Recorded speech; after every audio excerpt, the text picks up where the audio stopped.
এক যুবক ছিল, বয়স বেশি না, এই 25-26 বছর হবে। সুন্দর, স্বাস্থ্য ভালো, বন্ধু বান্ধব, টাকা পয়সা, বাড়ি গাড়ি সব ছিল। কিন্তু একটা জিনিস ছিল না, আল্লাহর ভয়। বন্ধুদের সাথে ঘুরে বেড়াতো, রাতে দেরি করে বাড়ি ফিরতো। আজান হলে বলতো এখনো অনেক সময় আছে।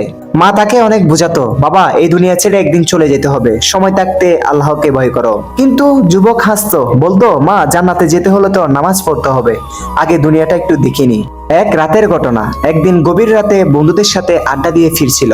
রাস্তার মাঝে হঠাৎ করে একটা বড় সাদা চেহারার মানুষ সামনে এসে দাঁড়ালো, চোখ লাল, হাতে বিশাল বড় লাঠি। যুবক ভয় পেয়ে বলল, আপনি কে?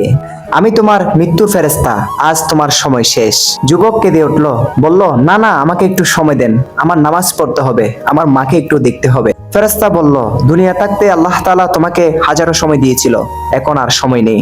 মৃত্যু হলো, ঠিক লোকটি ওখানেই মারা গেল। অদ্ভুত ব্যাপার, জানাজার সময় আকাশটা কালো মেঘে ঢেকে গেল, বাতাস থেমে গেল। কবরস্থানে নিয়ে যাওয়ার সময় একটি বৃদ্ধ লোক এসে বলল, যে জীবনে নামাজ নেই, তাকওয়া নেই, তার জীবনে জান্নাত নেই। তার জন্য সবাই দোয়া করেন, আল্লাহ হয়তো মাফ করে দিবেন। কবরের ভয়ঙ্কর রাত, কবরের ভিতরে তাকে যখন মাটি চাপা দেওয়া হলো, তখন দুই ভীষণ ফেরেশতা এসে বলল, তোমার রব কে? তোমার ধর্ম কি? তোমার নবী কে? যুবকের জিহ্বা কাঁপাচ্ছে, যুবক কিছুই বলতে পারছে না, শুধু মনে পড়ছে মায়ের কথা, আজানের শব্দ আর দুনিয়ার মায়া। তারপর শুরু হলো আযাব। কবরের মাটি চেপে ধরল, সাপ বিচ্ছু এসে কামড়াতে শুরু করলো, শরীরের হাড্ডি গুড়িয়ে যেতে লাগলো।